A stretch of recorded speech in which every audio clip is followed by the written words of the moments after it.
Bonjour à tous, ravi de vous retrouver pour cette nouvelle édition de Sénat 360. Voici les titres. Évacuation de Notre-Dame-des-Landes, grève des cheminots, blocage des universités. Les fronts sociaux se multiplient pour l'exécutif qui choisit la fermeté et affiche son intention d'aller au bout des réformes. Emmanuel Macron s'en expliquera jeudi à la télévision. Analyse et décryptage dans cette édition.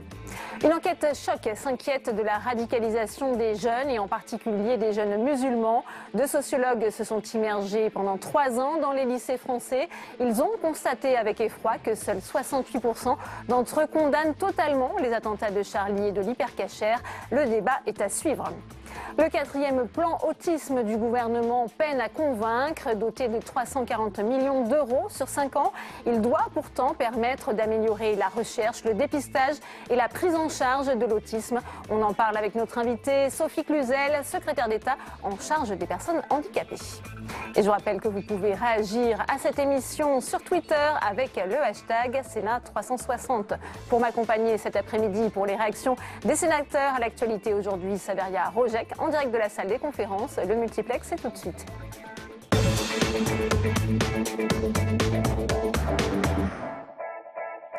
Près de 3 mois après l'abandon du projet d'aéroport à Notre-Dame-des-Landes, les expulsions ont débuté ce matin. Objectif, déloger les occupants illégaux de la ZAD. 2500 gendarmes sont déployés et des affrontements sont en cours. Aurélien Romano.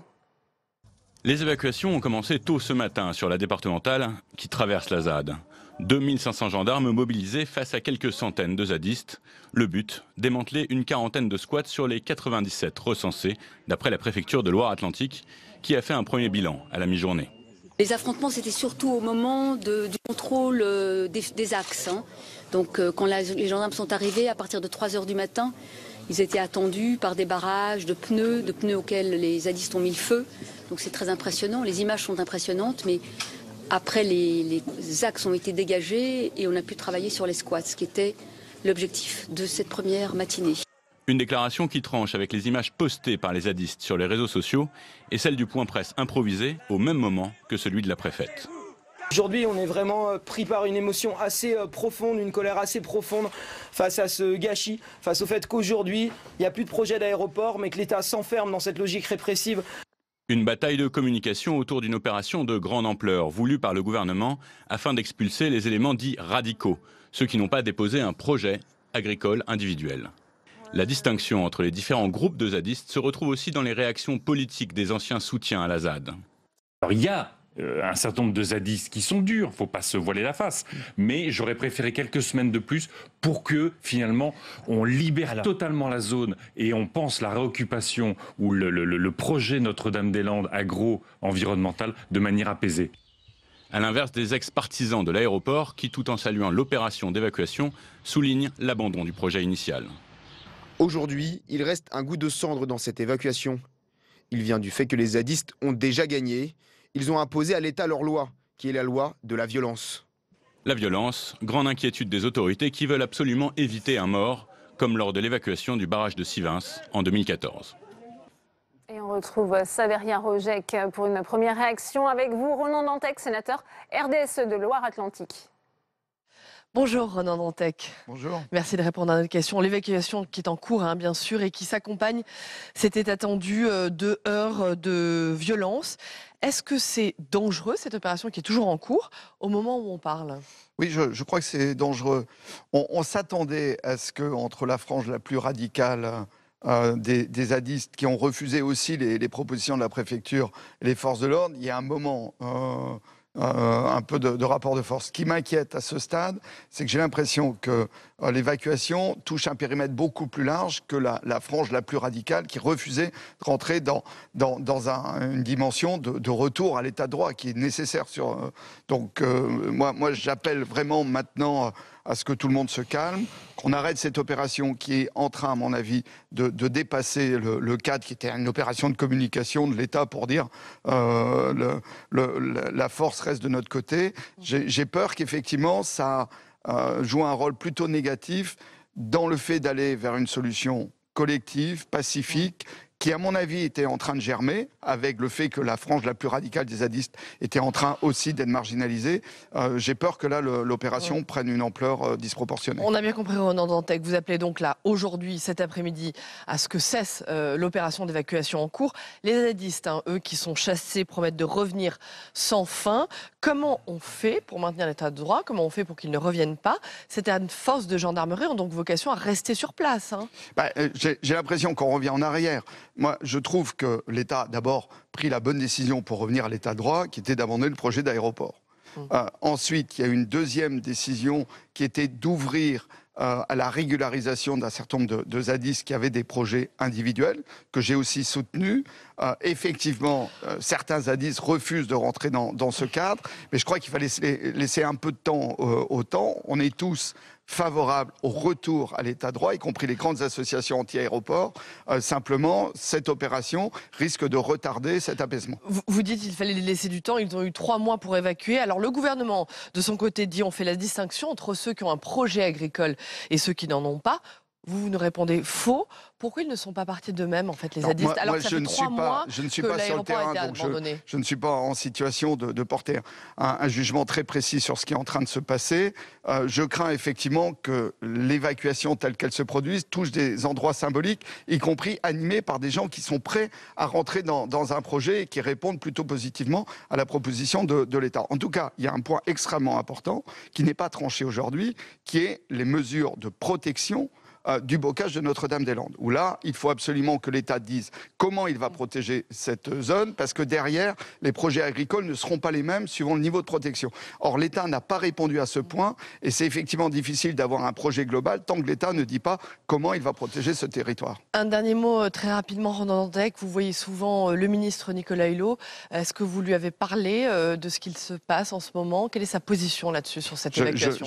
Je ne pourrais pas parler au nom de Nicolas Hulot. Je pense qu'il suit a été très silencieux évidemment sur ce dossier. Moi, je crois qu'il faut vraiment que tout le monde se remette autour de la table après ce moment de démonstration de force, en espérant vraiment, et ça a été ma priorité depuis des mois, qu'il n'y ait pas de blessés graves aujourd'hui, et il faut qu'on rediscute de nouveau. Très bien, merci beaucoup. Merci Ronan Dantec d'avoir répondu à nos questions. Merci beaucoup. Merci à vous, Saveria, pour cette première réaction. 4e jour de grève à la SNCF et mobilisation encore très importante des cheminots. Le trafic des trains reste perturbé alors que la réforme ferroviaire débute son examen aujourd'hui à l'Assemblée nationale. Réforme que le gouvernement entend mener jusqu'au bout. Jordan Klein. Deuxième session de cette grève par intermittence et toujours un trafic très perturbé. Ce matin à Paris, les images de la gare Saint-Lazare ressemblent à celles de mardi et mercredi dernier. Des quais bondés et des voyageurs agacés. Ça devient infernal pour tout le monde et là ils sont en train de créer pour moi une guerre sociale. Galère. Il y a une personne là qui a fait un malaise. On est serré quoi, on est quand même c'est pas agréable quoi.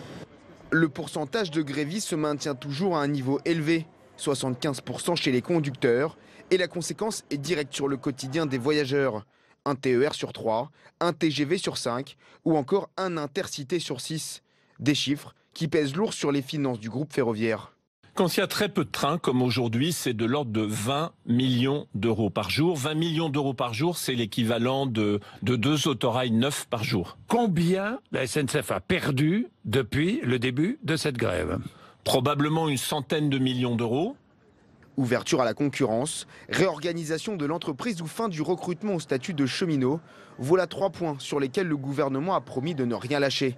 Les syndicats comme la CFDT appellent à poursuivre les négociations. Moi, ce que j'attends, c'est pas que chacun monte ses muscles de chaque côté. Non, ce que dit la CFDT cheminot, ce que dit la CFDT, et je soutiens les cheminots dans ce cadre-là, c'est qu'il faut négocier. Il faut négocier sur la question de la convention collective de haut niveau dans le ferroviaire. Aujourd'hui, des manifestants se sont rassemblés comme ici à Paris, où le cortège se dirige vers l'Assemblée nationale, alors que les députés examinent le texte. Mais la bataille entre les syndicats et le gouvernement se joue aussi en grande majorité dans l'opinion publique, qui pour l'instant n'a pas choisi son camp.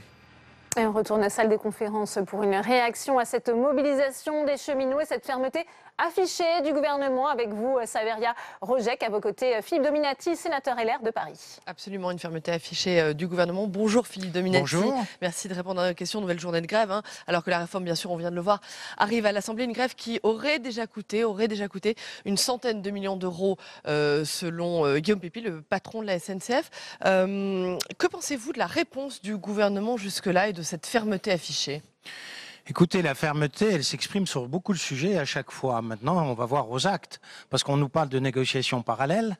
On nous dit qu'on est prêt à repousser l'entrée en concurrence, je dirais, du système ferroviaire, un certain nombre de choses. S'il y a fermeté du gouvernement, il sera soutenu par son opposition, ce qui n'a pas toujours été le cas dans le passé. C'est-à-dire que vous soutenez cette réponse, cette fermeté du gouvernement? Pour ma part, oui, bien sûr. Il est temps de faire une réforme. Tant mieux. Quand Édouard Philippe, le Premier ministre, dit hier, nous irons jusqu'au bout. Selon vous, il n'est pas temps, vu la mobilisation, vu l'opinion publique, d'amender, ou en tout cas en partie de dialoguer, d'amender cette réforme?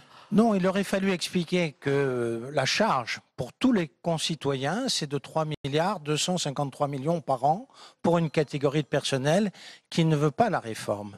Cette grève et cette situation me fait penser à une autre société publique, la SNCM, qui avait le monopole pendant très longtemps du transport maritime entre la Corse et le continent. Aujourd'hui, la Méditerranée existe toujours, il y a toujours des usagers, mais ils prennent des lignes privées, la plupart du temps étrangères, et la SNCF a coulé corps et biens. C'était hier, la SNCM, c'était d'ailleurs une filiale à un moment donné dans l'histoire de cette entreprise, une filiale de la SNCF, et ça me fait penser exactement au même conflit. Le jusqu'au-boutisme et la volonté de ne pas vouloir réformer l'entreprise, ce sont deux conditions pour couler une entreprise. Qu'est-ce que vous nous dites là entre les lignes? C'est que c'est la survie de la SNCF qui est en jeu? Mais évidemment. Évidemment, parce que l'ouverture à la concurrence, qui a été retardée par des gouvernements aussi bien de droite que de gauche, pour laisser le temps à cette entreprise de s'adapter, finalement, on ne veut pas utiliser le temps, et lorsqu'on arrive à l'échéancier, on se met en grève et on bloque tout. On a bien compris votre position, Philippe Dominati. Un mot sur l'Élysée, Emmanuel Macron, qui pour l'instant a été absent, muet, depuis le début de cette grève. Il va prendre la parole d'ici la fin de la semaine, 2 grandes interviews. Est-ce qu'il était temps, justement, qu'il s'exprime? Écoutez, c'est une mode de gouvernement qui n'est pas... c'est un peu naturel de laisser au gouvernement et au Premier ministre d'entamer une réforme et le président de la République d'avoir un peu de recul et d'intervenir si nécessaire. Donc en mode de gouvernement, il n'y a rien à dire sur la méthodologie. Et vous attendez quoi de cette prise de parole présidentielle? La confirmation de la fermeté qu'il affichait. Si c'est pour reculer, évidemment, ce sera une déception. Par contre, je pense qu'il est vraiment temps de mettre de l'ordre dans cette entreprise publique qui est, je dirais, presque le monopole des grèves, parfois avec Air France. On voit bien qu'à Air France, il y a certaines réminiscences de cette appartenance au secteur public. C'est tout le temps le secteur des transports dans notre pays qui est à la pointe des grèves. Vous parlez d'Air France, vous ne craignez pas justement une coagulation des mécontentements avec les universités? Les aiguilleurs du ciel. On a un statut particulier en France pour les aiguilleurs du ciel. Il ne se passe pas des vacances, des grandes vacances, sans qu'il y ait des grèves à ce moment-là. C'est une habitude bien française. Très bien, merci. On a bien compris votre opinion en tout cas. Merci Philippe Dominati d'avoir répondu à la question. Merci. Merci. Merci à vous, Saveria, pour cette réaction. C'est une enquête choc qui interroge et qui inquiète. Fruit de 3 ans de travail des sociologues Anne Muxel et Olivier Galland auprès de 7000 lycéens, intitulée « La tentation radicale ». Elle dresse le portrait d'une génération qui valide le recours à la violence pour défendre ses idées et qui ne condamne pas totalement les attentats contre Charlie Hebdo et l'hypercachère. Flora Sauvage. La tentation radicale, c'est l'enquête menée par 2 sociologues du CNRS pendant 3 ans auprès de 7000 lycéens des quartiers populaires après l'attentat de Charlie Hebdo.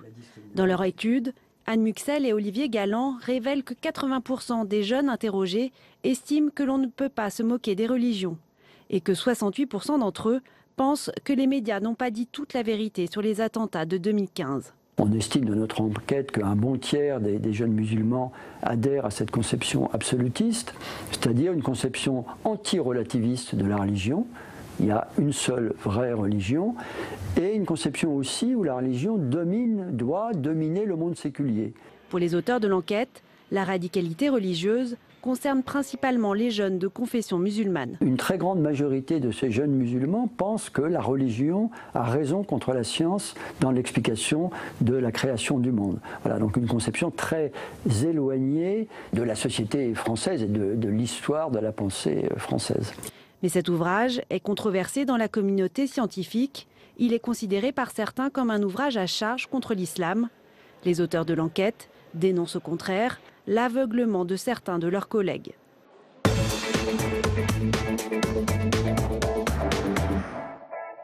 Et on ouvre le débat dans Sénat 360 avec mes invités sur ce plateau. J'ai le plaisir d'accueillir Jacqueline Eustache-Brignot. Bonjour, vous êtes sénatrice LR du Val d'Oise. Merci d'être avec nous. Également sur ce plateau, Xavier Iacovelli. Bonjour, sénateur socialiste des Hauts-de-Seine. J'accueille également Marc Vanesson. Bonjour, vous êtes le directeur général de Vers le Haut. C'est un think tank dédié aux jeunes et à l'éducation. Et vous êtes par ailleurs auteur de Tous éducateurs et vous, paru chez Bayard en novembre 2017.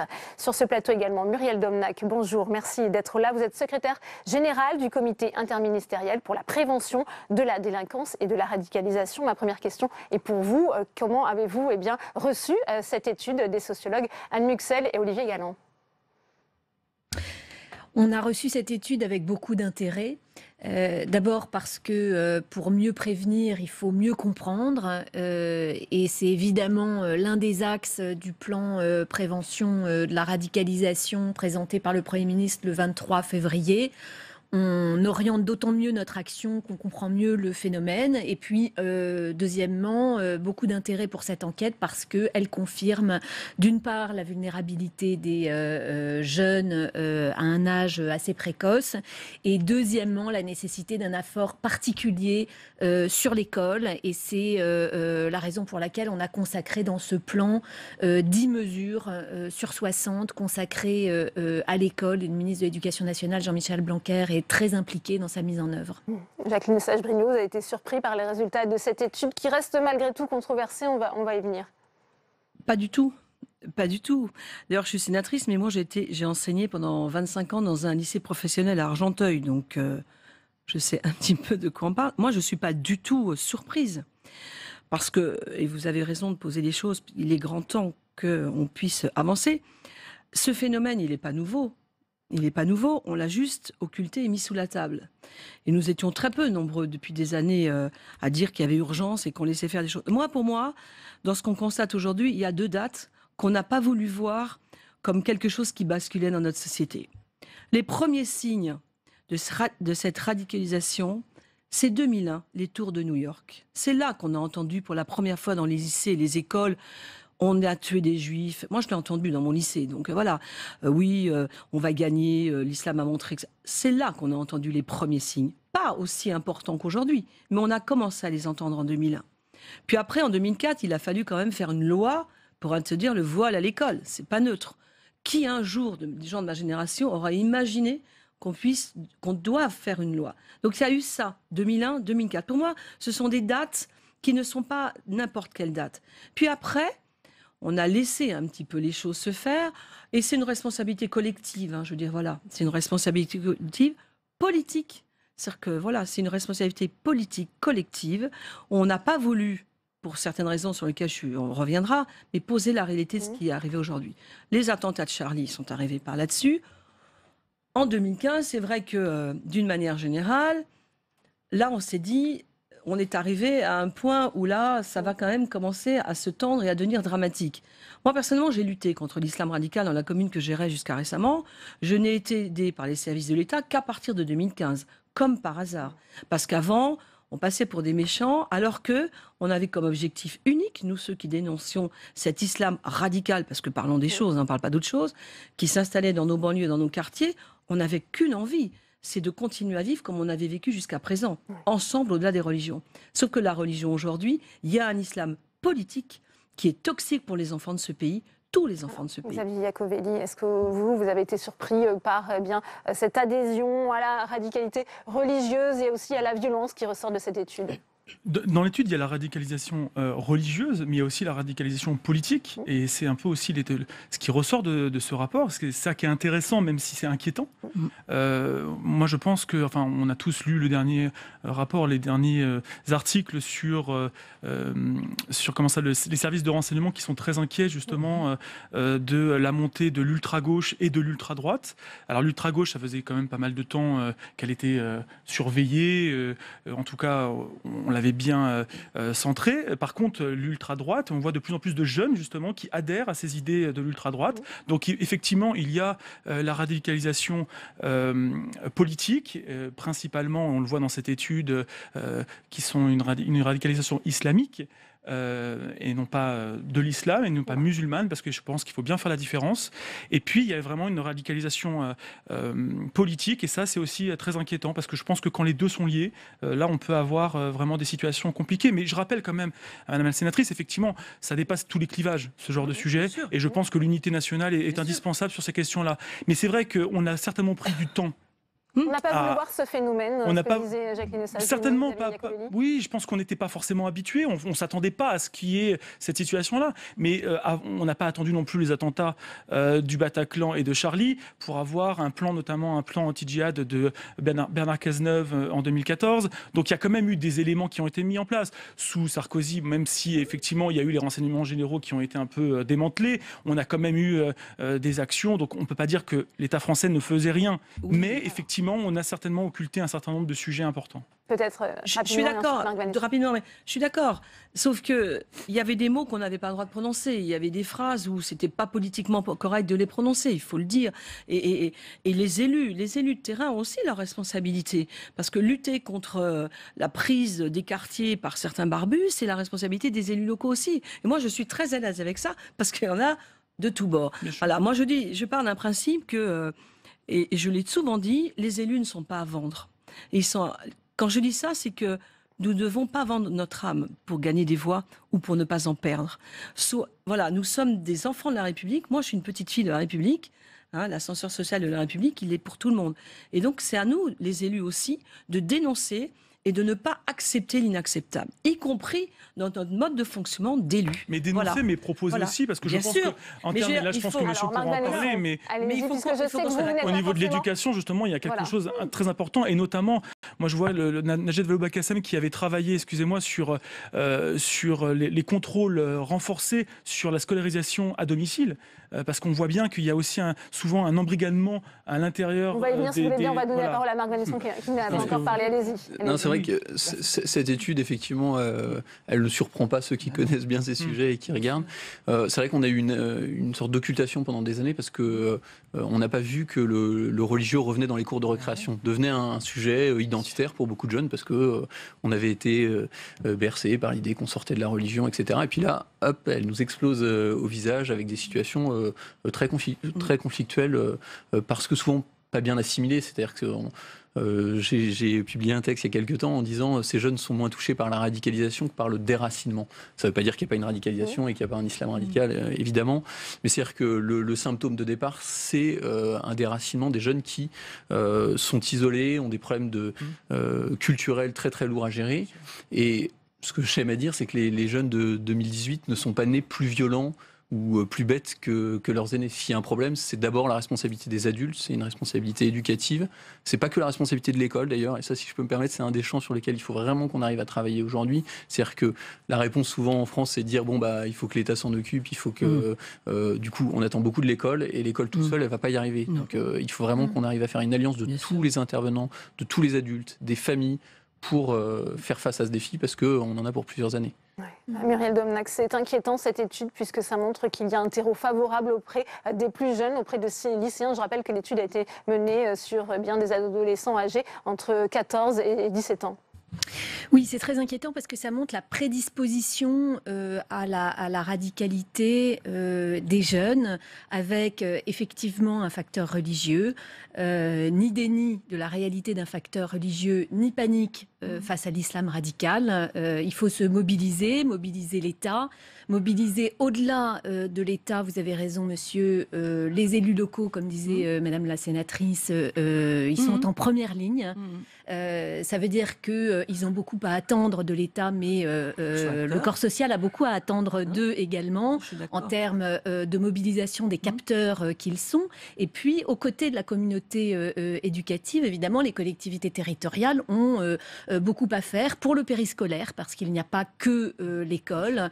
Et puis pour le lien social dans son ensemble, parce que là où le public, les acteurs publics en général démissionnent, la radicalisation prospère. Donc c'est un enjeu pour tous.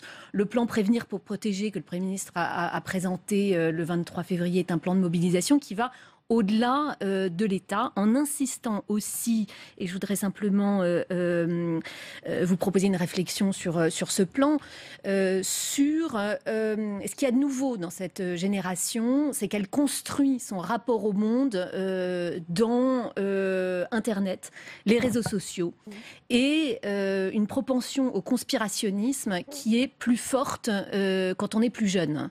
Alors ça appelle une mobilisation aussi, au-delà de l'État, au-delà de la communauté éducative, de la part des acteurs de l'Internet. On voit la défiance aussi des jeunes envers les médias. Je voudrais qu'on vienne un instant aussi sur la dimension éducative, puisque vous faisiez part de votre expérience en tant qu'enseignante, quand vous avez justement entendu ce que vous nous aviez dit tout à l'heure dans la cour. Quelle peut être la réponse de la communauté éducative? Est-ce qu'il y a aujourd'hui des sujets tabous qu'on ne peut plus enseigner? À l'époque, on était très seuls, parce que c'était le début.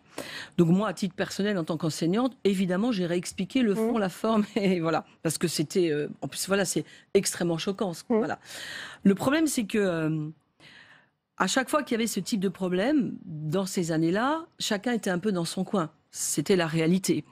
Les enseignants étaient seuls souvent pour gérer les problématiques de cette radicalisation qui s'installait dans les écoles. Et aujourd'hui, enfin, j'ai envie de dire que je le dis enfin parce que vraiment je suis très transparente. Les enseignants aujourd'hui sont enfin soutenus par leur hiérarchie. Ils l'étaient peu jusqu'à présent. C'est-à-dire que souvent, on disait en gros pas de vague, on va essayer de gérer. C'est la réalité de ce qui se passait dans les écoles. On disait pas de vague, on ne sait pas comment le gérer vraiment. Parce qu'on n'avait pas subi au cœur même. On n'avait pas subi au cœur. Et puis sincèrement, il y avait un discours politique qui n'était pas très courageux sur le sujet. De droite comme de gauche. Donc je suis très à l'aise avec ça. Et ce discours politique, s'il n'existe pas, comment voulez-vous que des enseignants dans leur cours d'école puissent affronter tout seuls ces problématiques? Il y a un discours politique commun à avoir. Moi, je suis une acharnée de la laïcité. Pourquoi je suis une acharnée de la laïcité? Parce qu'elle préserve cette unité dans les écoles. Et ce qu'ont vécu de manière récente des enseignants dans les écoles primaires, avec cette religion au cœur de la cour des écoles, les enseignants, ils étaient très très seuls, très très seuls. Donc c'est un discours commun parce qu'il faut qu'on soit d'accord sur le constat. Parce qu'il y a aujourd'hui des choses hallucinantes qui se passent et dans les écoles et dans les quartiers. Et vraiment, est-ce qu'on a laissé trop de place aux religions à l'école publique, à l'école républicaine? Je ne sais pas, mais en tout cas dans l'invocation de la laïcité permanente, à mon sens, il y a quelque chose d'un peu biaisé, c'est-à-dire que c'est pas en sautant en disant laïcité qu'on va faire bouger les choses. Je suis pas en train de dire qu'il faut abandonner cette part du discours, mais en amont, il y a un travail vraiment très important sur quel est le terreau qui donne prise à des discours conspirationnistes, à des discours de propagande, etc. Je prends un exemple, la question de la langue. Tous les travaux des linguistes montrent que la maîtrise de la langue permet aussi de construire sa pensée, d'avoir un esprit critique, d'être capable de ne pas céder à n'importe quel discours. Donc tout le travail vraiment en amont, ne serait-ce que sur les fondamentaux, l'apprentissage de la langue française, la maîtrise de la langue française, c'est déjà une arme très très puissante contre la radicalisation. Et par exemple, je voudrais dire, il y a une tentation qui pourrait être dans les cadres de la lutte contre la radicalisation, qui pourrait être de dire, bon, on va multiplier les ateliers de lutte contre la radicalisation, de lutte contre le complotisme, etc. Si ça se fait au détriment de certains points fondamentaux comme ça, on va se tromper. Parce que les armes contre la radicalisation, c'est aussi la maîtrise de la langue, c'est le partage d'une culture commune. C'est la culture. Voilà, la culture exactement. Dans son ensemble. Et ça, c'est vraiment un point sur lequel il faut vraiment insister. La réponse un peu catastrophée, alarmiste, qui consisterait à dire, bon, il faut qu'on mette des patchs en disant, il y a un problème système laïcité, il faut qu'on fasse de la laïcité. Je ne dis pas qu'il ne faut pas le faire, mais il y a un terreau sur lequel il faut travailler vraiment en amont, la maîtrise d'une langue, d'une culture commune, lutter contre ce déracinement. Est-ce que malgré tout, Xavier Iacovelli, il n'y a pas un constat d'échec de l'intégration de l'école républicaine dans cette étude ? Oui, il y a un constat d'échec dans son ensemble, mais je ne pense pas que ça soit, encore une fois, pas seulement dû à l'école. Je pense qu'on n'a pas pris la mesure au niveau de l'État de ce qu'on a subi, ce qui fermentait depuis des années. On s'en est rendu compte en 2015. Oui, effectivement, à partir de 2014, on a commencé à mettre en place un certain nombre d'outils. 2015, ça a été effectivement un choc pour tout le monde, parce que pour la première fois, on était vraiment touché au cœur de la capitale. Enfin, on avait déjà eu des attentats en 95 notamment, mais aussi violents, aussi touchés à tout le monde comme ça, c'était quand même la première fois. Donc je pense qu'il y avait cette volonté aussi de répondre rapidement. Moi, je pense qu'effectivement, ça doit passer par l'éducation, mais l'éducation dans son ensemble, c'est-à-dire la culture aussi. Moi, si vous voulez, je ne crois pas à se mettre autour d'une table et parler de radicalisation, de déradicalisation, et qu'on va régler les problèmes comme ça. Je pense que ça passe par la culture. Ce week-end, j'ai été dans une association justement qui, par l'intermédiaire de la culture, parle à des jeunes souvent radicalisés. Et des animateurs me disait... Moi, j'avais une jeune qui était complètement voilée, on ne voyait que ses yeux. Et je ne veux pas stigmatiser, parce que pour le coup, c'était vraiment sur cette personne-là.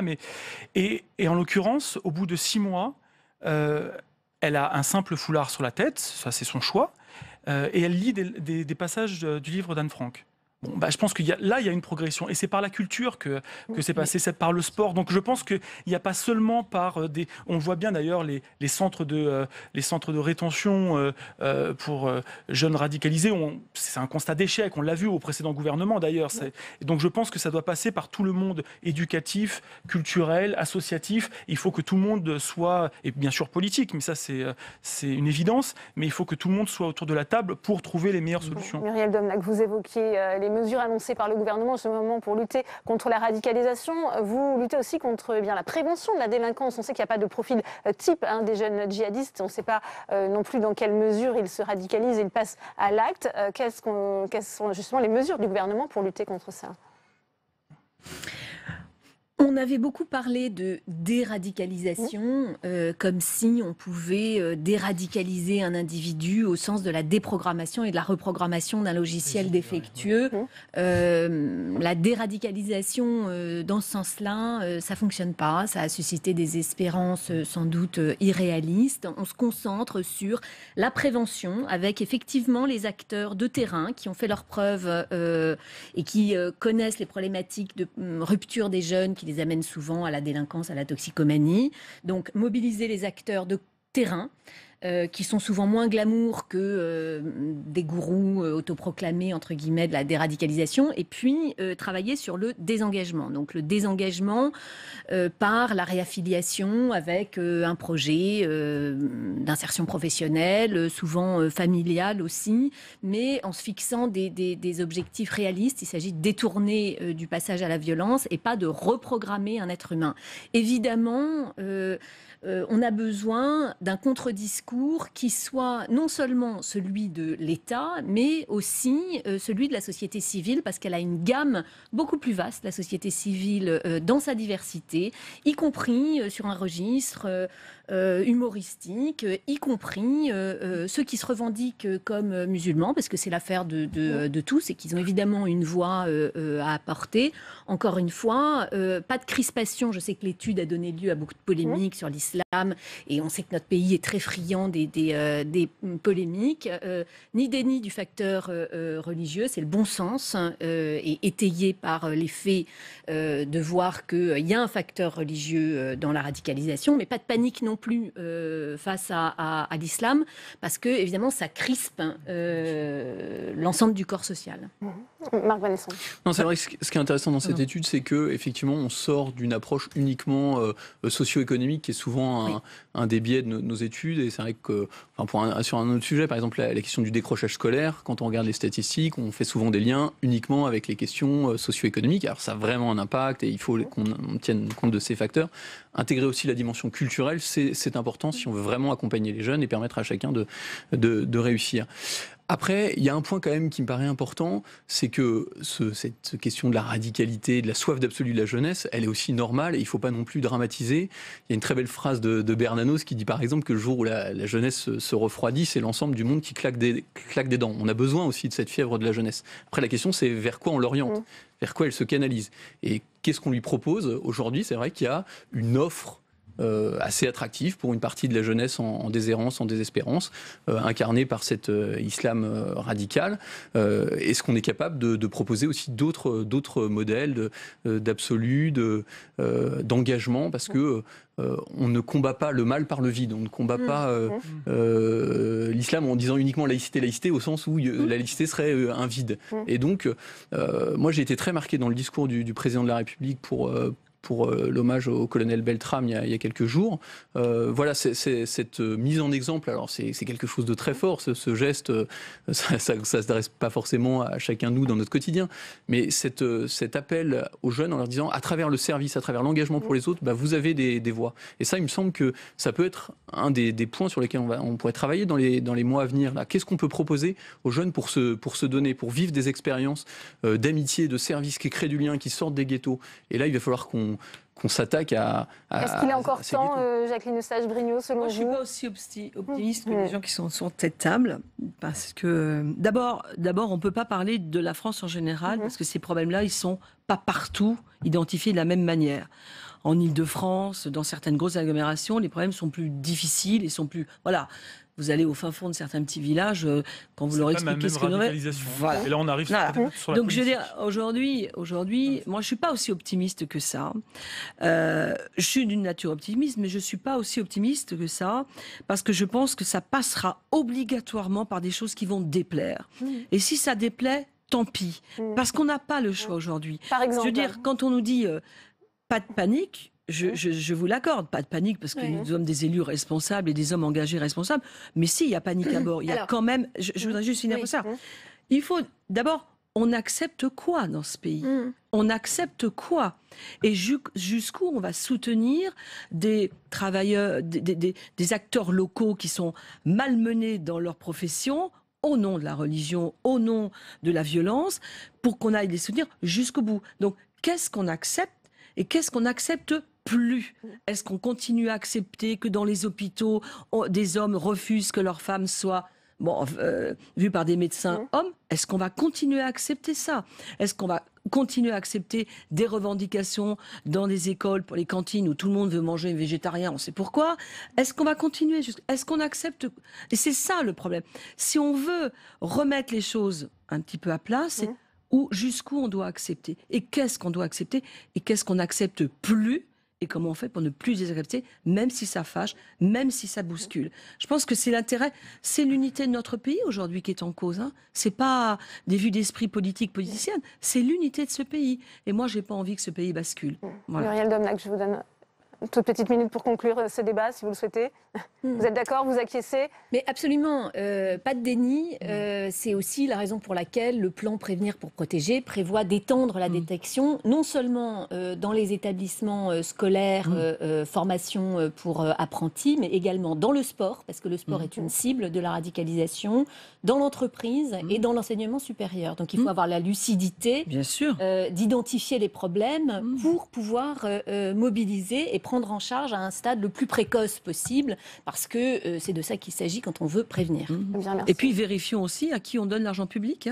Bien, merci. Voilà. Absolument. On vient de sortir un arrêté ministériel merci Muriel Domnac, merci Jacqueline Eustache-Brinio, merci Xavier Iacovelli, merci à vous Marc Vénesson. Merci. Retour à présent sur le congrès du Parti socialiste hier à Aubervilliers, qui a officiellement investi Olivier Faure comme nouveau premier secrétaire du parti. Le député veut ouvrir une nouvelle page ancrée dans l'opposition à Emmanuel Macron, mais les chantiers qui s'ouvrent à lui sont nombreux. Samia Dechir et Flora Sauvage. C'était leur premier congrès depuis la succession de défaites électorales en 2017. 1 millier de socialistes étaient rassemblés hier à Aubervilliers. Des militants, des figures du quinquennat Hollande et les 3 candidats malheureux à l'élection du premier secrétaire. Venus écouter le vainqueur Olivier Faure, ils attendaient des gages de rassemblement. J'attends de lui, bien sûr, de la clarté sur le cap stratégique et sur la ligne, mais surtout des mots de solidarité. Dans une salle majoritairement acquise à sa cause, Olivier Faure a prononcé son premier discours en tant que chef de file des socialistes. Un discours très critique envers la politique d'Emmanuel Macron. Le pouvoir mène une véritable politique de classe, car il a mis son inventivité au service des plus riches. La réforme de la SNCF en est un premier exemple. Nous le savons tous, rien n'oblige à la remise en cause du statut des cheminots. Une opposition aux réformes du gouvernement très appréciée par la frange la plus à gauche du parti. Je l'ai trouvé plus offensif, même si ce n'est pas encore assez à mon goût. En tout cas, rééquilibrant un petit peu ses paroles sur la mobilisation sociale. Peut-être une attente, puisqu'il nous annonce des débats sur les grands sujets. Que le premier débat, ça va être l'Europe. Là, manifestement, j'ai trouvé son discours européen classiquement dans la social-démocratie européenne. En s'affirmant vraiment à gauche et vraiment réaliste, Olivier Faure n'a pas totalement clarifié la ligne politique. Cette tâche, d'après ses soutiens, appartient désormais aux militants. Il y aura encore des choix idéologiques, des choix de projets à faire, mais ils commencent aujourd'hui. D'ici l'été, un plan pour le programme des 3 prochaines années sera présenté aux militants. Des militants qui veulent croire et prouver que leur parti n'est pas mort. Et on retrouve Saint-Vérien-Rogec avec Rachid Temal, sénateur socialiste du Val d'Oise. Bonjour Rachid Temal. Bonjour. Merci de répondre à nos questions. Le PS, on le voit, qui se reconstruit, le PS qui se structure avec à sa tête, bien sûr, on vient de le voir, Olivier Faure, le PS qui est de plus en plus un opposant crédible au gouvernement. Oui, d'ailleurs, on est dans l'opposition depuis l'installation de ce gouvernement. Et chaque jour qui passe, chaque mesure annoncée, de l'APL à l'ISF en passant par SNCF aujourd'hui, nous donne raison. Donc dès ce moment-là, nous sommes bien dans l'opposition à ce gouvernement. Et je pense qu'on a besoin d'une opposition de gauche, constructive, capable de faire ses propositions. Parce que l'enjeu, c'est l'alternative, le moment venu, à ce gouvernement-là, qui mène de plus en plus une politique de droite, comme les Français d'ailleurs le disent eux-mêmes. Le climat social, la réforme de la SNCF qui arrive bien sûr aujourd'hui à l'Assemblée, le Premier ministre hier qui dit nous irons jusqu'au bout. Est-ce que vous pensez que le gouvernement peut et doit amender cette réforme, ou au contraire, il se trompe dans cette posture jusqu'au boutiste? Deux choses, d'abord sur la forme. Il dit je discute avec les syndicats, et en même temps, le texte est déjà à l'Assemblée. Vous voyez qu'il y a bien un problème de forme, et depuis le début, il n'y a pas de concertation avec ce gouvernement. Deuxième chose, sur le fond. Quelles sont les mesures dans cette réforme qui vont améliorer le service public, permettre d'aménagement du territoire partout en France, parce que le train c'est nécessaire aujourd'hui avec la question écologique, et permettre que l'entreprise reste une entreprise de service public. Et quatrième élément, que l'ensemble de la mobilité soit dans notre pays, on va dire, homogénéisé, parce que les services sont différents. À ces questions-là, centrales pour les Français, le gouvernement n'apporte aucune réponse. Le gouvernement cherche à faire un exemple. Il veut démontrer sa capacité à casser ce service public essentiel qu'est la SNCF, et nous sommes donc opposés à cette démarche-là. Rachid Temal, grande opération de communication de l'Élysée cette semaine, avec 2 grandes interviews prévues à 48 heures d'écart. Emmanuel Macron, justement, a été absent, muet depuis le début de ce mouvement. Est-ce qu'il était temps, justement, qu'il prenne la parole et qu'on l'entende? La question que tout le monde se pose, pourquoi 2 fois en 2 jours? Alors on nous dit, dans un cas, c'est plutôt le public qui regarde la télé le midi, et puis dans un autre cas, c'est un autre public. Les Français ne sont pas différents les uns les autres. Je sais bien que ce gouvernement aime opposer les Français les uns aux autres. Donc le gouvernement s'exprime, le président s'exprime, il a le droit, mais ce qu'on attend de lui, c'est pas de nous expliquer qu'il a raison, comme ce gouvernement essaie de le faire à chaque fois. Encore le Premier ministre devant des infirmières. Il faut que ce gouvernement entende ce que disent les Français et les Français. Quand 70% des Français disent que ce gouvernement-là mène une politique injuste, il faut que le gouvernement amende sa politique. Très bien, le message est passé. Merci Rachid Temal, merci beaucoup d'avoir répondu à nos questions. Merci.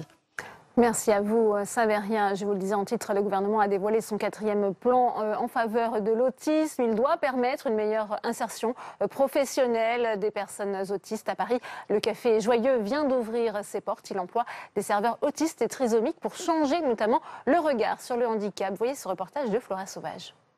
À première vue, rien ne distingue le Café Joyeux des autres établissements de ce quartier d'affaires de la capitale.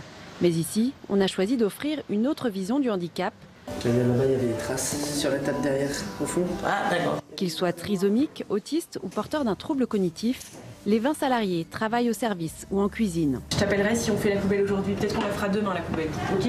On a vocation à être rentable comme toute structure. On fait un pari assez audacieux qui est lié en fait à notre objectif premier au Café Joyeux, qui est de mettre dans l'emploi des personnes qui trop souvent en sont privées, en l'occurrence des personnes porteuses de handicap.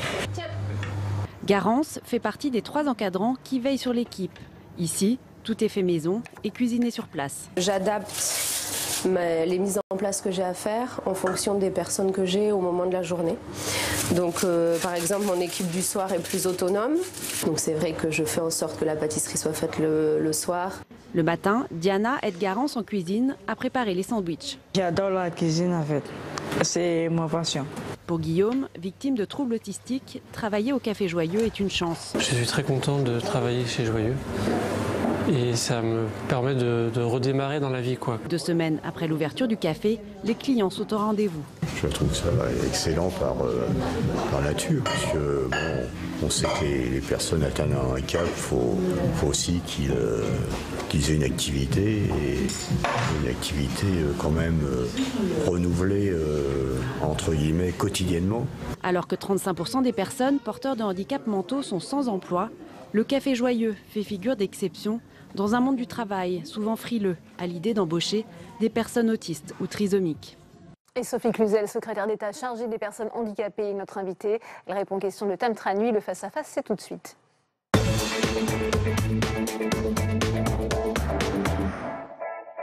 Sophie Cluzel, bonjour. Bonjour. Nous allons parler ensemble de la stratégie nationale pour l'autisme qui a été dévoilée la semaine dernière par le gouvernement. Et on écoute d'abord les annonces de vendredi d'Édouard Philippe. J'aimerais vous dire que cette stratégie représente un investissement inédit en faveur de l'autisme. Plus de 340 millions d'euros, c'est-à-dire 60% de plus que le précédent plan, seront consacrés aux 100 mesures concrètes que nous allons mettre en œuvre. Je crois que la présence de nombreux ministres aujourd'hui témoigne de la volonté réelle de ce gouvernement, sous l'autorité du président de la République, pour effectivement changer la donne. Changer la donne, c'est donc votre promesse aux personnes autistes et à leurs familles. Mais plusieurs associations, à l'issue de la présentation de son plan, ont dénoncé un plan sans moyens. On parlait de leur déception immense, de leur vraie colère. Est-ce que vous comprenez leur réaction et qu'est-ce que vous leur répondez ? Je pense qu'au contraire, cette ambition, elle est à la hauteur des attentes des personnes parce que cette stratégie, elle a été construite avec les personnes et pour les personnes. Pendant 9 mois, nous avons concerté depuis les territoires avec les personnes et pour la première fois avec les personnes autistes elles-mêmes. Donc c'est vraiment la construction des personnes. Les ambitions financières sont à la hauteur. Comme le disait le Premier ministre, plus de 60% du plan précédent.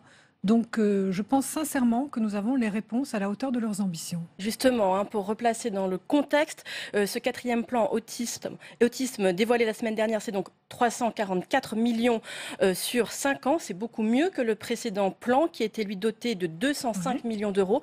Mais l'exemple que prennent les associations, c'est par exemple le plan Alzheimer qui a été doté de 1,6 milliard d'euros entre 2008 et 2012. Pour elles, le compte n'y est pas. Alors je pense que la stratégie est très innovante dans le sens où elle part des besoins des personnes d'être dans une société inclusive. Donc d'abord remettre la recherche vraiment au cœur de notre politique publique avec des ambitions énormes de pouvoir changer les maquettes des professionnels pour passer de la recherche fondamentale à la recherche appliquée et qu'enfin la France soit à la hauteur des recommandations de la Haute Autorité de Santé. Donc une vraie volonté d'être dans les bonnes pratiques qui ont fait leurs preuves et qui sont tout à fait maintenant consensuelles avec la Haute Autorité de Santé. Déjà ça c'est une première chose. Deuxième chose, c'est une prise en charge très précoce avec une intervention avant même que le diagnostic soit stabilisé. Puisqu'on a vu dans beaucoup d'autres pays d'Europe, et j'ai fait une tournée européenne pour aller voir justement comment ça se passe, et jusqu'au Canada, pas moi directement, mais jusqu'au Canada, et on voit bien qu'intervenir précocement donne des chances beaucoup plus importantes. D'abord, évite les surhandicaps. Je rappelle que la France est très en retard en la matière, qu'elle a été condamnée plusieurs fois par le Conseil de l'Europe, qu'encore en 2015, elle a été condamnée par le tribunal administratif de Paris pour le retard historique dans la prise en charge de l'autisme. Donc justement, on se met en ordre de marche, de pouvoir intervenir précocement avec des premières lignes, remettre les généralistes, les pédiatres dans leur responsabilité de pouvoir donner l'alerte, de pouvoir commencer à intervenir précocement et surtout avec un reste à charge financier pour les familles très très réduit. Pour que justement ça avant... peut être 2 500, 3 000 euros par mois la prise en charge d'un autiste complète pour une famille. Voilà, donc justement, on se met en ordre de marche pour avoir une diminution réelle du reste à charge, pour pouvoir intervenir précocement et puis après on stabilise le diagnostic et après on rentre dans la moulinette, je dirais administrative de la maison départementale du handicap et là de nouveau les prises en charge sont totalement complètes avec les allocations d'éducation pour les enfants, etc. Mais ce que l'on veut, c'est vraiment prendre le problème dès le plus jeune âge pour permettre cet accès à la maternelle, permettre que cet enfant autiste puisse enfin rentrer dans les apprentissages et avoir cette école inclusive derrière. Puis après, on travaille sur l'insertion professionnelle et aussi sur les adultes autistes, car c'est la première fois que cette stratégie prend en compte les besoins immenses pour les adultes autistes. Un mot encore tout de même sur les questions budgétaires, puisque la Cour des comptes a estimé que la prise en charge de l'autisme en France, elle était environ de 7 milliards d'euros. Je vous propose d'écouter Hugo Oriot, que nous avons reçu la semaine dernière sur le plateau de Public Sénat. Lui estime que ces 7 milliards d'euros sont très mal attribués. On l'écoute. Il y a déjà 7 milliards d'euros annuels, selon le dernier rapport de la Cour des comptes, qui sont déployés dans l'autisme. Or, ces budgets sont entre les mains des lobbies gestionnaires du médico-social et des hôpitaux de jour, qui sont tous les deux dans l'institutionnalisation de la population autiste. Donc la vraie question, c'est est-ce que le président de la République va être capable, par volonté politique, vu que c'est de l'argent public, d'affronter ces lobbies et de transférer ces crédits vers l'éducation nationale s'il veut vraiment faire une école inclusive. Est-ce que vous êtes d'accord avec l'analyse d'Hugo Oriot, il utilise des mots très forts, les lobbies gestionnaires de médico-social et de l'hôpital de jour, ces 7 milliards d'euros, il faut qu'ils aillent à l'éducation nationale. C'est exactement la grande transformation, au-delà de l'autisme, pour justement la politique handicap qu'on a mis en place. C'est faire sortir les professionnels des murs de médico-social pour aller dans le milieu ordinaire. Qui à l'école, qui en entreprise. Il faut qu'on arrive à transformer notre société, se servir des professionnels. On a la chance en France d'avoir un réseau médico-social, un réseau de professionnels de santé qui est quand même assez hors pair. En revanche, il faut qu'ils changent leur méthodologie de travail. On a un accompagnement au changement de ces professionnels. Il y a beaucoup d'associations gestionnaires qui sont déjà dans cette mouvance et je compte bien m'appuyer sur eux pour accélérer cette transformation. Donc oui, il faut redéployer les moyens. Ça, c'est très très important. Accompagner les parcours, pouvoir accompagner les personnes qui en ont le plus besoin avec un encadrement renforcé, donc des vrais services d'accompagnement professionnel au service du parcours. C'est toute la dimension de cette stratégie. Pourquoi nous parlons de stratégie? Car nous sortons du seul schéma médico-social. De stratégie et non pas de plan. Oui, parce qu'auparavant, les 200 millions, il y en avait plus de 190 qui étaient issus du médico-social. On change la donne dans le sens où le ministère de l'Enseignement supérieur, de l'Éducation nationale, de la Santé, de l'Emploi contribue et financièrement et de façon opérationnelle à mettre en œuvre cette stratégie. Donc c'est vraiment national, c'est collectif, c'est interministériel. Alors l'école est au cœur de cette stratégie. Emmanuel Macron, l'année dernière, lors de sa carte blanche qu'il avait dite en faveur du handicap et en faveur notamment de la prise en charge de l'autisme, s'était engagé à créer tous les postes d'auxiliaires de vie scolaire qui étaient nécessaires. Est-ce que vous allez le faire? On sait qu'aujourd'hui, ce sont des postes trop peu nombreux, les personnes sont très peu formées et très mal payées.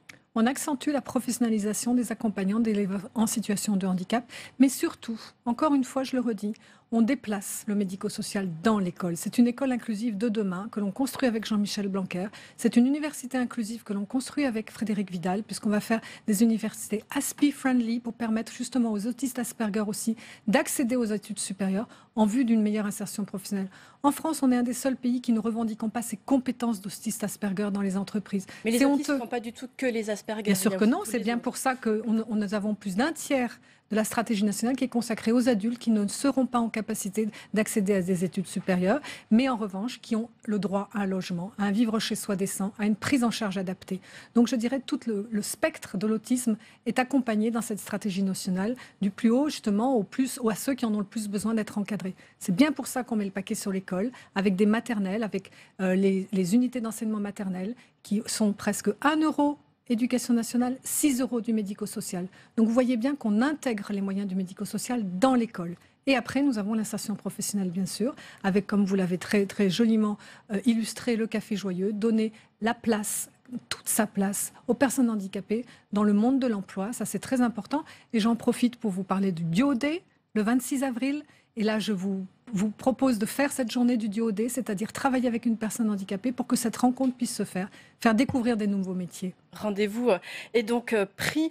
Vous venez de parler de ces adultes autistes. Comment est-ce que vous jugez leur situation, de tous ces adultes qui n'ont pas été pris en charge suffisamment tôt, qui aujourd'hui sont dans des structures inadaptées?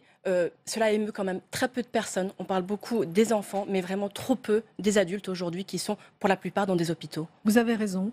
La prévalence fait presque apparaître un chiffre de 600 000 adultes autistes. Seuls 75 000 d'entre eux sont diagnostiqués et donc ont une prise en charge adéquate. Donc on a un immense défi là à relever, de pouvoir voir où ils sont, pouvoir mieux les diagnostiquer pour adapter cette prise en charge, qu'elle soit enfin de qualité et corresponde à leurs besoins. C'est un très grand défi et la stratégie fait une grande place à cet axe-là. Un autre sujet, les inégalités territoriales dans le traitement de l'autisme. Selon les centres ressources autisme dont on dépend, on n'a pas du tout les mêmes possibilités de soins. C'est une très grande inégalité territoriale. Nous sommes ici au Sénat, la Chambre des territoires. Alors, ce n'est pas tellement de soins, mais c'est surtout de diagnostic pour les centres de ressources autisme. Il y a un blocage au niveau du diagnostic. C'est pour ça qu'on anticipe en amont la possibilité d'intervenir même avant que le diagnostic soit posé pour pouvoir fluidifier ce parcours. Vous avez raison, il faut absolument qu'on se mette en ordre de bataille sur l'équité sur le territoire. On le voit bien qu'il y a aussi des problématiques administratives au sein des maisons départementales des personnes handicapées avec des traitements différents. Un mur administratif pour de très nombreuses familles. C'est un mur administratif, mais j'attends beaucoup de la mission que nous avons confiée à Adrien Taquet et Jean-François Serre sur la simplification de l'accès aux droits pour pouvoir vraiment déverrouiller ce mur administratif, comme vous l'avez très bien dit. Il faut qu'on accélère les délais de traitement, il faut qu'on soit beaucoup plus équitable. Les conseils départementaux sont très impliqués dans cette politique du handicap et dans la stratégie nationale, ont répondu présent aussi et en concertation et en optique d'ouvrir des services justement qui dépendent de leur financement. Un tout dernier mot sur le retard français, c'est aussi dû à cette guerre de l'autisme, ces querelles entre notamment neurologues et psychiatres. Vous, comment vous situez-vous? Est-ce que vous estimez, à l'image de la Haute Autorité de Santé en 2012, qu'il y a une approche qu'il faut disqualifier, ou est-ce que vous voulez réconcilier tout le monde? Alors en fait, maintenant, c'est les recommandations de bonne pratique de la Haute Autorité de Santé qui font foi et qui vont s'appliquer. Dans la concertation qui a été menée par Claire Compagnon, vraiment, ça a été une concertation apaisée. On a pu mettre tous ces professionnels de la santé, de milieux très divers, autour de la table. Et ce consensus de cette stratégie, elle est issue de cette concertation. Donc j'ai vraiment très bon espoir qu'on va pouvoir enfin aller de l'avant, rattraper ce retard en remettant surtout la recherche au cœur de notre politique publique. Merci beaucoup Sophie Cluzel d'avoir répondu à mes questions. Merci à vous, Tam. C'est l'autre temps fort de l'actualité aujourd'hui. À la grève SNCF, première épreuve de force sociale pour le gouvernement, viennent s'ajouter de nouveaux défis, blocage des universités ou encore évacuation de la ZAD de Notre-Dame-des-Landes, de dossiers à haut risque qui pourraient peser dans la gestion du conflit des cheminots. Pour l'heure, le message est dans la fermeté, mais jusqu'à quand, Clément Perrault? Emmanuel Macron va parler, et ce dans la longueur. 2 interviews en une semaine. Il sera d'abord jeudi dans le journal de 13h de TF1. L'interview se fera dans l'école primaire du village de Berduis, dans l'Orne. Dimanche soir, il sera cette fois sur les antennes de BFM et d'RMC pour répondre pendant 2 heures aux questions de Jean-Jacques Bourdin et d'Edwy Plenel, le fondateur de Mediapart. Des choix de format forcément stratégiques. Le 13h de TF1 représente la France périphérique, la France des provinces, celle finalement qui représente la majorité des Français. Emmanuel Macron est considéré aujourd'hui dans ses critiques comme étant le président des riches et le président des villes, des urbains. Pour Plenel et Bourdin, on est dans l'exact contrepoint à l'interview qui avait été réalisée il y a quelque temps avec Laurent Delahousse à l'Élysée. Cette interview consensuelle était largement critiquée. Aujourd'hui, Plenel et Bourdin sont ceux qui vont aller chercher le président où il est. Ils vont aller le pousser dans ses cordes et essayer de lui apporter une vraie contradiction. L'enjeu pour le président sera de se montrer rassembleur tout en affichant une certaine fermeté, voire de l'autorité. Cela transparaît déjà clairement dans la communication de l'exécutif. Dimanche, dans Le Parisien, Édouard Philippe a réaffirmé sa détermination à aller jusqu'au bout de la réforme du rail. Ce matin, autour de Gérard Collomb, cette fois au sujet de Notre-Dame-des-Landes. En France, l'autorité doit régner partout et que la loi doit être respectée partout. C'est la condition même pour que nous puissions vivre en société. Ce plan médiatique intervient à un moment où les enquêtes d'opinion indiquent une baisse de popularité de l'exécutif. Une opération séduction aux accents de communication de crise.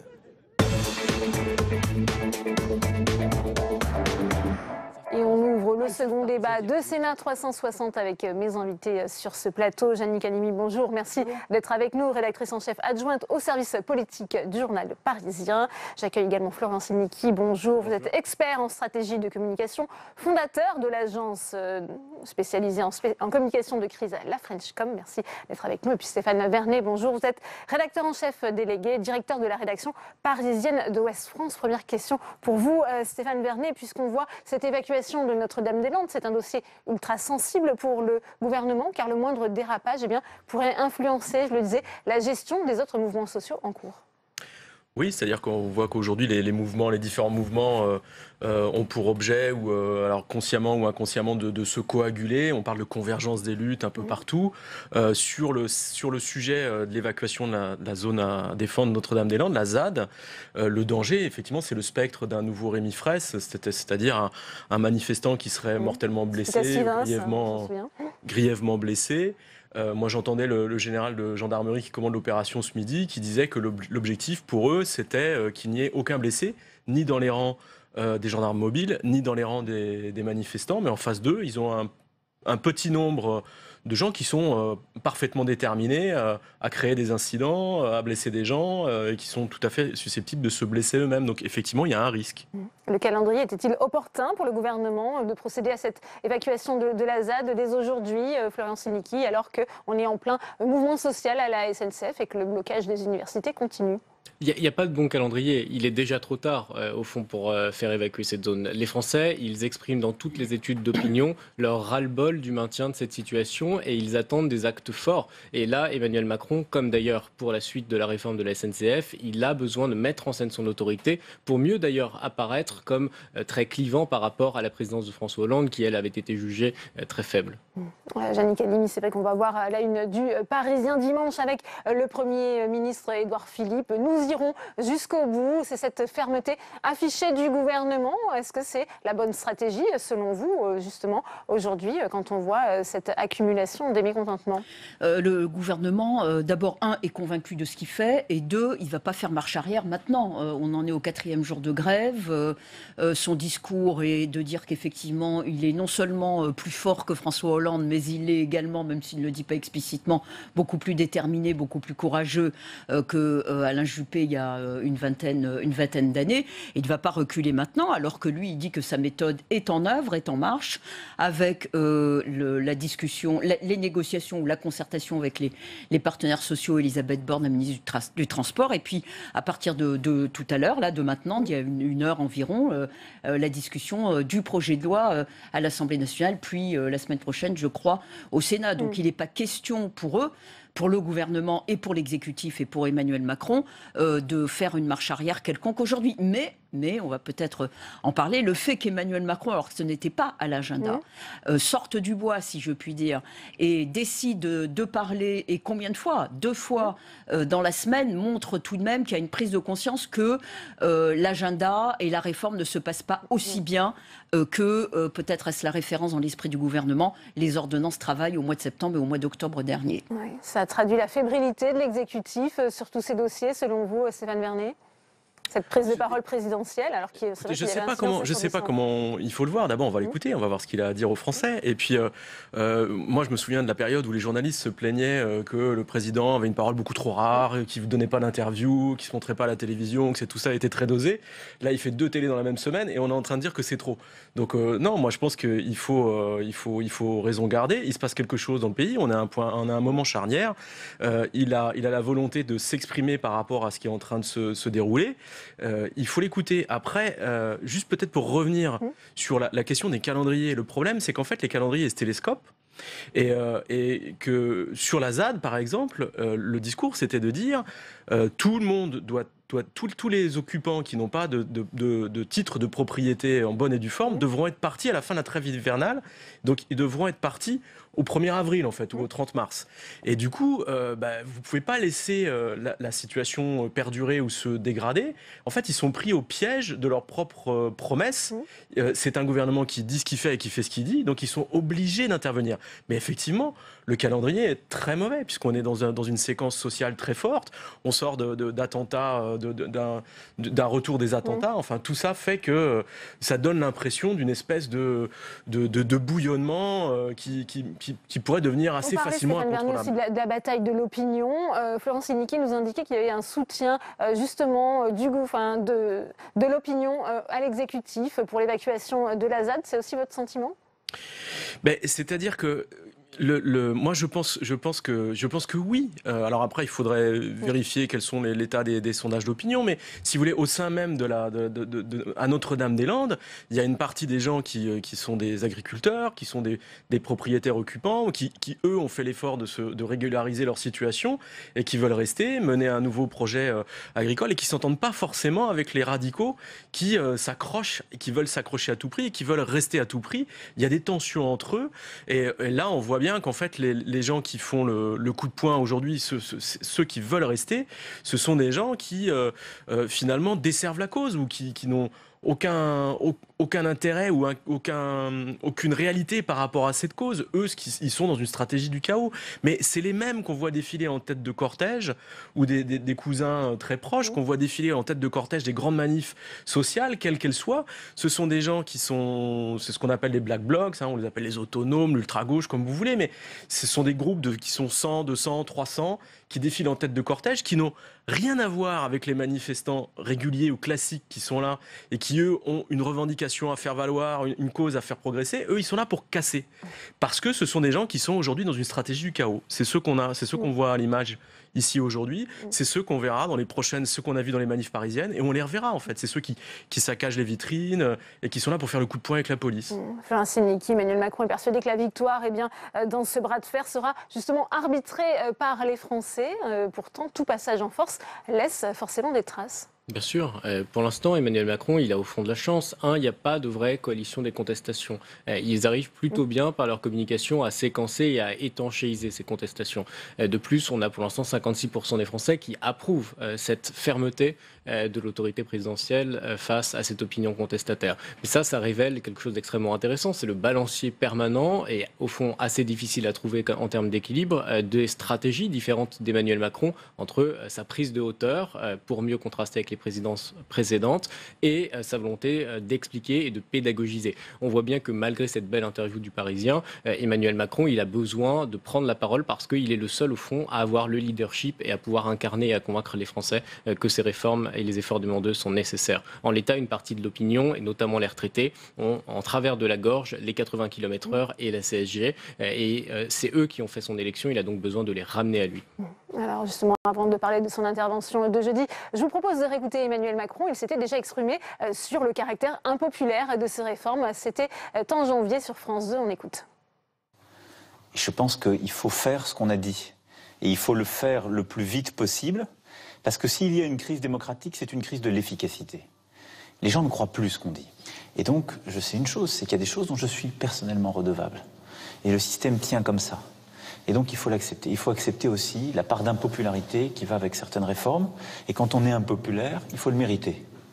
C'est-à-dire, la pire des choses, c'est que les gens ne vous aiment pas sans bonne raison. Ensuite, il faut essayer de convaincre.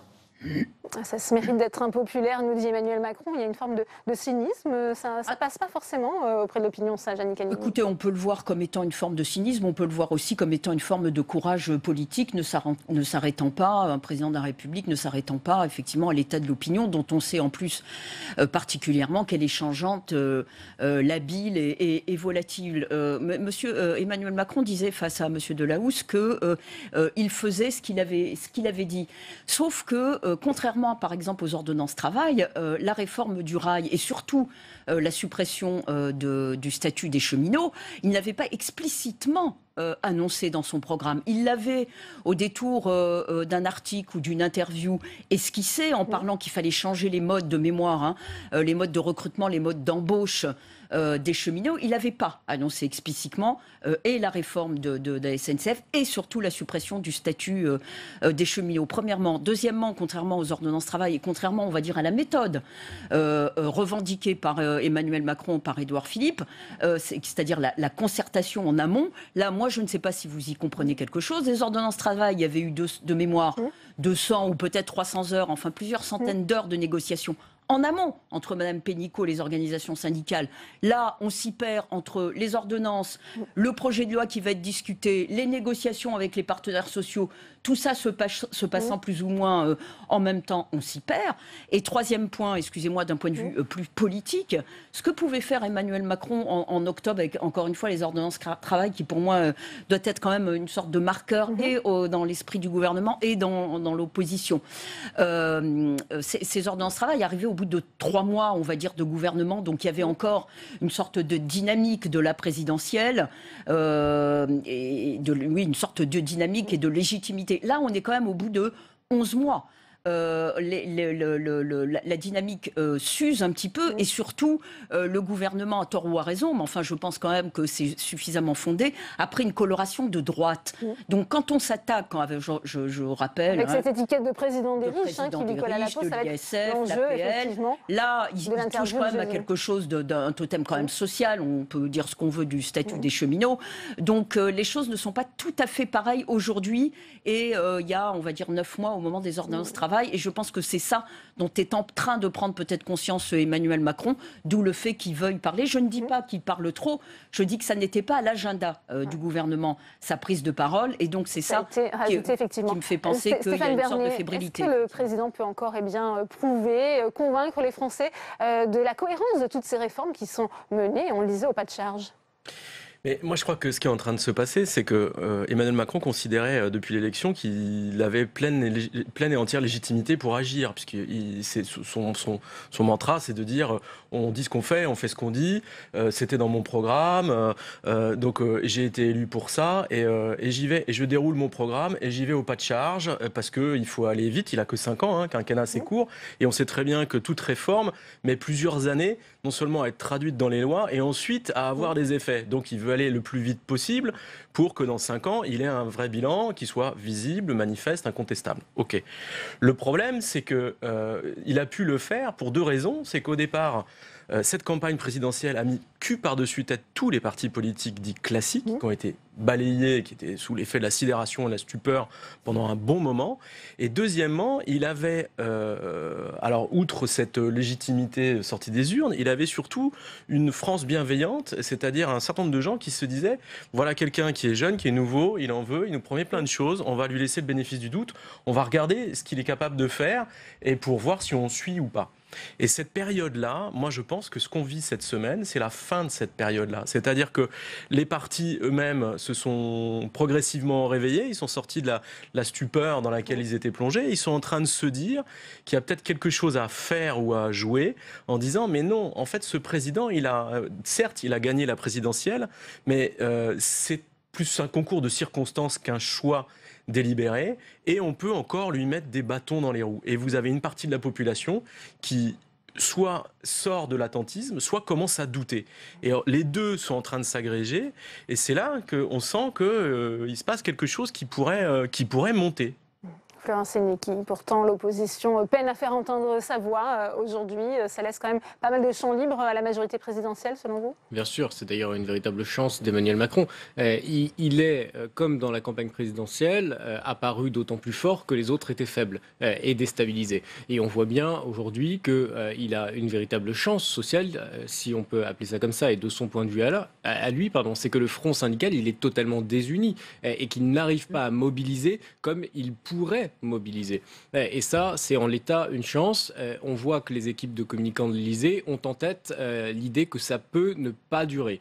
Et ils ont besoin de faire en sorte que ce front reste désuni et que les Français se mettent de leur côté. Et donc, ils ont en tête que la communication politique, c'est de la politique, mais aussi de la communication. Et donc, ils ont besoin de faire incarner ces projets par Emmanuel Macron rapidement. Je crois en revanche que le plan de communication qui a été décidé, franchement, il n'est pas très efficace. place et il n'est même pas très fondé. Pourquoi ? Je ne vois pas bien quelle est la cohérence et le sens de ces prises de parole successives. Je vois bien l'intérêt de parler ou de tenter de parler au territoire, au terroir, à travers et aux personnes âgées avec le Trésor. Je vois mal l'idée de l'intérêt d'aller chez Mediapart pour se mettre en difficulté et se faire bousculer parce que ce sera évidemment le cas. Jeanne Nicaldimi, comment le gouvernement peut-il sortir de cette crise? On voit, vous le disiez, les marges de négociation quant à la réforme ferroviaire sont faibles. Elles sont faibles dans la mesure où effectivement il reste déterminé droit dans ses bottes. Maintenant, la négociation continue. La grande difficulté, je crois, là, qui se révèle, si je puis dire, à l'esprit du gouvernement et d'Emmanuel Macron, c'est qu'il comptait, comme vous le disiez, sur la désunion du front syndical, parce qu'il n'y a aucun point commun entre les pilotes d'Air France et puis la SNCF, et puis autant la CGT pense et croit et parie sur une convergence des luttes, autant la CFDT n'y a jamais cru et n'a jamais voulu se lancer là-dedans. Sauf qu'aujourd'hui, est-ce que ce sont des erreurs de négociation de la part d'Elisabeth Borne, qui est ce qu'on appelle un ministre technique, technocratique, qui connaît parfaitement ses dossiers. Elle a dirigé la RATP. Mais oui, et puis elle a négocié aussi, donc c'est plutôt curieux. Mais enfin bon, en tout cas, aujourd'hui, cette désunion sur laquelle pariait le gouvernement, on ne la voit pas venir. Maintenant, il va y avoir aussi le débat au Parlement. Là, il y a une offensive effectivement de la gauche, des partis de gauche. Les partis de droite sont plus gênés parce que fondamentalement, ils sont plutôt pour cette réforme que n'a pas pu faire, encore une fois, Alain Juppé et bien d'autres gouvernements de droite. Mais vous avez raison, la marge de manœuvre du gouvernement, il va falloir qu'il déploie des trésors de conviction et de pédagogie pour rallier. Je pense que la clé est là.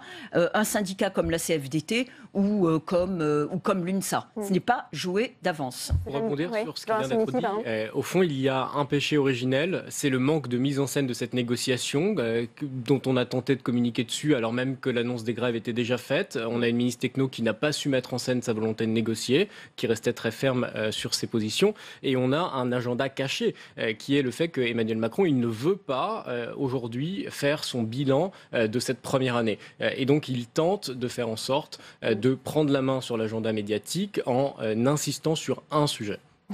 Stéphane Vernet, comment le gouvernement peut-il faire pour sortir la tête haute de ce conflit sans donner l'impression d'avoir justement lâché un peu sur cette fermeté affichée? Mais ce qui est très compliqué, c'est que sur la SNCF, par exemple, le gouvernement a lâché du lest. Mais au moment où il s'agissait de désamorcer le mouvement juste avant. Mais le problème, c'est qu'ils ont abattu leurs cartes.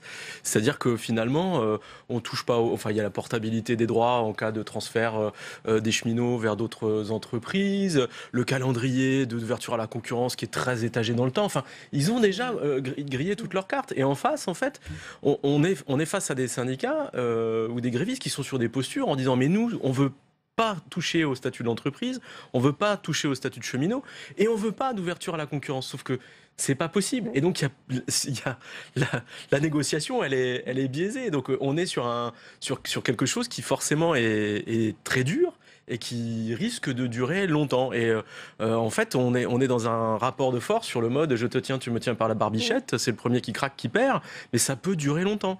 Et avec les zadistes, ce qui commence, alors ça n'a rien à voir, mais regardez, ils sont en train d'évacuer la ZAD. Évacuer la ZAD, c'est pas un problème. Détruire les 97 squats, c'est pas un problème. Enfin, c'est pas un problème à condition qu'il n'y ait pas de blessés, etc., et que ça se passe pas trop mal. Mais après, il faudra la tenir, la zone, parce qu'une fois que les zadistes auront été évacués, ils vont revenir. Et le problème ne sera pas réglé. Et ils vont reconstruire leur cabane. Donc on rentre dans des choses comme ça, à l'issue très incertaine et qui peut durer longtemps. Et on voit que tous les ministres sont appelés au secours. Encore hier, Nicolas Hulot, qui était resté assez silencieux sur ces dossiers, sorti de son silence. Ce n'est pas suffisant, Jeanne Nicaldimi? Non, c'est pas suffisant. C'était peut-être nécessaire par rapport au regard de la ZAD et puis au regard d'un projet social, d'une réforme sociale quand même, enfin qui touche à un tabou, un totem social comme le statut de la SNCF. Mais juste pour compléter ce que je disais, est-ce que ce que vous disiez, si le gouvernement a quand même une carte, me semble-t-il, hein, qu'il n'a pas encore joué, qu'il prend du temps à sortir, mais bon, après, on n'est pas non plus sous la table des négociations, et qui pourrait être un élément justement de division du front syndical, c'est l'endettement.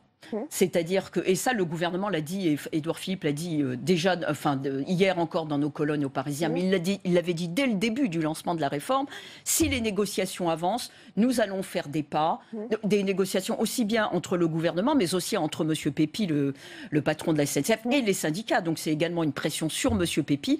Si les choses avancent en matière de réorganisation de l'entreprise, l'État prendra en charge une partie de cette dette. Donc là, je pense qu'il y a une porte encore qui ne s'est pas totalement fermée, à Mme Borne, à M. Macron, à M. Édouard Philippe, de faire en sorte qu'elle s'ouvre totalement pour que tout le monde, finalement, sorte gagnant-gagnant. Alors effectivement, je ne sais pas comment c'est possible au regard, par exemple, de la France Insoumise ou de la CGT, mais en tout cas, pour que le gouvernement et des syndicats réformistes comme la CFDT puissent en sortir, comme vous disiez, par le haut. Et si le gouvernement arrive à se sortir de ce conflit, est-ce que ça va lui donner un blanc-seing pour la suite du quinquennat? On voit vraiment, c'est la première épreuve de force sociale pour le gouvernement. Bien sûr. Je ne suis pas sûr, honnêtement, qu'Emmanuel Macron, comme aucun des présidents qui l'a précédé, ne bénéficie un jour d'un blanc-seing. En l'état, ça me fait plutôt marrer de voir ce président de la République miser la carte Chirac, tenter de délocaliser et d'user de vieilles méthodes de communication via des médias traditionnels dont son équipe n'a pourtant cessé d'expliquer qu'ils étaient totalement contournables, qu'il fallait parler directement aux Français sans passer par le médiateur que sont les journalistes. On voit aujourd'hui qu'il en est tout autre et on tente d'aller chercher le plus grand nombre des Français pour mener une bataille qui n'est plus politique, en tout cas pas que politique, mais aussi une bataille de communication. Un mot de conclusion avec vous, Stéphane Vernet? Non, mais je crois que ce qui va se jouer dans ces interventions télévisées, c'est essayer de restaurer sa légitimité. C'est remettre 100 balles dans la machine en disant « je suis le président des Français, voilà pourquoi j'ai été élu, faites-moi confiance ». Et l'idée, c'est qu'il faut qu'il réussisse sa prestation. S'il la rate, ça va devenir très compliqué. Et même s'il la réussit, ça va rester très compliqué. Bien, merci à vous pour votre analyse, Stéphane Vernet. Merci Florian Silnicki, merci Yannick Halimi. Comme tous les lundis, notre série Sénateur à domicile. Aujourd'hui, nous allons dans le Vaucluse, terre d'élection de Claude Haut, sénateur La République En Marche, ancien maire de Vaison-la-Romaine, commune qui abrite un des sites archéologiques gallo-romains des plus importants. Alors comment protéger ce patrimoine? On voit tout de suite ce reportage d'Héloïse Grégoire avant d'accueillir Claude Haut. À Vaison-la-Romaine, commune de 7000 habitants, le passé est bien plus que présent. Avec ses 15 hectares, la commune possède le site gallo-romain le plus étendu de France. Bonjour Christine. Bonjour. Ça va bien? Ça va bien. Bon, ça fait plaisir de vous voir. Claude Haut est sénateur du Vaucluse. Accompagné de Christine Bezin, conservatrice du patrimoine de la ville, il visite la maison du Dauphin, où se dressent ses vestiges, datant du IIe siècle après Jésus-Christ. L'idée, c'était de la restaurer et de la mettre en valeur en recréant des... Le chantier est bientôt terminé et a coûté 400 000 €. Alors, conserver et entretenir ce patrimoine est un travail minutieux. L'idéal est de l'entretenir au quotidien avec notre personnel et l'accord de la direction des affaires culturelles. Nous avons un maçon qui fait de la restauration à la chaux et qui taille des moellons, puisque ce sont des assises de pierre qui sont quand même assez simples à remonter, mais il faut maîtriser la technique de la chaux. L'État participe à hauteur de 60% et la ville prend le reste en charge malgré des coupes budgétaires. Ce qu'il faut, c'est essayer de faire d'avoir des priorités. Donc c'est toujours difficile quand on a 14 hectares de sites comme ça à entretenir, c'est toujours difficile de dire quelle va être la priorité. Les alentours en étant... Pour créer des passerelles entre les jeunes et les vestiges, le collège-lycée de Vaison-la-Romaine a créé un laboratoire d'art afin de sensibiliser les élèves à la création artistique. La ville devient donc leur terrain de jeu. Et j'ai été très surpris pour une ville de la taille de Vaison-la-Romaine de voir un tissu culturel aussi dense. Et là aussi, mon rôle, c'est de favoriser le plus de partenariats possible pour que nos élèves, collégiens ou lycéens, vivent le maximum d'expérience. Pour le sénateur, cette production artistique aide les collégiens à se construire. C'est très important parce que c'est à cet âge-là qu'on commence donc à réaliser ce que va être la vie future. Et donc, me semble-t-il, c'est très bien aujourd'hui de pouvoir former l'esprit même des jeunes à ce que sera la vie de demain. Cette année, les élèves de 3e ont planché sur la thématique du passage. Bien fort. Solide depuis le départ, poto ne t'inquiète pas, j'ai de la suite dans les idées, on est de passage, faut pas le rater. Rendez-vous le 2 juin prochain, les élèves réciteront devant leur famille leur poésie, avec comme décor les murs de la Tuilière, un refuge d'art contemporain dans les collines de Provence. Et Claude nous a rejoint sur ce plateau. Merci d'être avec nous. On le voit, l'importance de la jeune génération, de son implication. Ça, c'est quelque chose bien, que vous avez identifié il y a longtemps dans la préservation du patrimoine de Vaison-la-Romaine. Je pense que c'est quelque chose de permanent. Les générations passent, mais les jeunes sont toujours très attentifs à la vie culturelle de cette ville. C'est dans ces gènes, je le pense, depuis très longtemps, depuis donc ce que nous avons vu sur les sites romains et en même temps aller vers l'avenir, puisqu'il y a donc l'histoire, la romanité, et puis il y a ce qui maintenant fait aussi la vie de cette ville, c'est une vie culturelle dense, comme ça a été déjà dit, et qui nous permet, je crois, d'impliquer au maximum la jeunesse. Je crois que c'est important. La culture, c'est un bon moyen de préserver le patrimoine aujourd'hui? Alors, c'est un moyen de le préserver, c'est un moyen de le faire connaître. Je crois que c'est un ensemble qui permet aujourd'hui à notre jeunesse de s'impliquer. On voit bien que, et le proviseur l'évoquait également, lorsqu'on leur présente quelque chose qui a trait à la culture, ils sont tout de suite preneurs.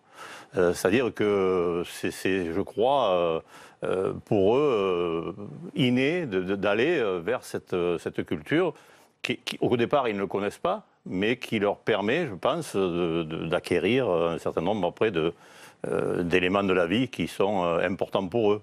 Est-ce qu'il est menacé, ce patrimoine, aujourd'hui? On voit la difficulté de conserver et d'entretenir ces sites archéologiques. Alors oui, c'est un élément.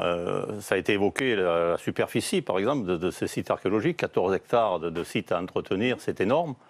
Et les moyens, on le voit bien, que ce soit les moyens de l'État, les moyens des collectivités, sont en diminution permanente. Donc, comme je disais dans le reportage, il y a des choix à faire. Et effectivement, il faut commencer à entretenir les sites les plus importants, ceux qui sont les plus emblématiques d'une ancienne ville romaine. Et puis, en même temps, essayer progressivement de travailler aussi sur les autres secteurs, et en essayant de ne pas en oublier, parce qu'effectivement, tout est important. Tout est ramené après à un site qui se complète lui-même. Il y a des pièces importantes, mais il y a aussi effectivement ce qui faisait la vie quotidienne des Romains à l'époque lorsqu'ils étaient là. Ouais. Le mécénat privé, c'est aussi une piste. Je vous propose d'écouter l'actuel maire de Vaison-la-Romaine qui a répondu aux questions d'Héloïse Grégoire et d'Adrien Develay. On est heureux de voir, phénomène nouveau, l'arrivée d'une nouvelle génération de mécènes, d'une nouvelle capacité, des dizaines d'années plus tard, une nouvelle capacité à drainer des fonds privés, ce qui semble être l'avenir pour réviser le modèle économique, notamment de nos manifestations, mais aussi de l'entretien de notre patrimoine. Vous êtes d'accord? On n'a pas d'autre choix que d'avoir recours à ces fonds privés aujourd'hui pour maintenir, justement, préserver ce patrimoine? Alors, je pense qu'effectivement, on n'a pas beaucoup le choix. Les collectivités, l'État étant de moins en moins financeurs et les charges d'entretien étant de plus en plus importantes, effectivement, je crois qu'on n'a pas le choix. Alors, le mécénat démarre tout doucement dans notre pays. C'est pas encore quelque chose d'acquis. Ça se fait pour de grands spectacles, etc. Pour des sites archéologiques ou pour des bâtiments classés, c'est pas tout à fait la même chose. Et donc, petit à petit, les gens y viennent, mais c'est encore long. On a un autre exemple sur Vaison-la-Romaine, d'ailleurs, c'est un mécène qui aujourd'hui réhabilite une vieille cathédrale qui est sur la vieille ville de Vaison. avec y compris des vitraux qui seront placés. Et tout ça, effectivement, ne pourrait pas se faire si le mécénat n'était pas là. On sait que l'animateur Stéphane Bern a une mission justement sur la préservation du patrimoine. Il a identifié plusieurs sites qui vont bénéficier de fonds. Il propose aussi un loto spécial. Ça sera en septembre, complété avec un nouveau jeu de grattage pour financer justement la préservation de notre patrimoine. Que pensez-vous de cette idée ? C'est une idée qui vaut ce qu'elle vaut. Après, je ne sais pas si vraiment les gens répondront à cette idée de grattage, mais bon, pourquoi pas. Par contre, je ne suis pas certain que sur les 250 sites qui seront programmés, il y aura celui de Vaison-la-Romaine.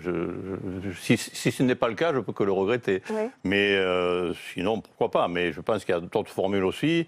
On voit bien, et je crois que ça a été évoqué... de plus en plus de mécènes viennent de l'étranger. Il n'y a pas que la possibilité pour des entreprises ou pour des Français de s'investir, il y a aussi des étrangers qui viennent, les Américains viennent de plus en plus investir. Donc je crois que c'est une bonne chose et que notre patrimoine le mérite. Eh bien, merci beaucoup Claude Haut d'être venu sur ce plateau pour nous parler de ce site de Vaison-la-Romaine. C'est la fin de cette édition. Merci à vous de l'avoir suivi. À suivre l'épreuve de vérité. Invité ce soir, Benjamin Griveaux, porte-parole du gouvernement. Très bonne soirée et à demain. Merci.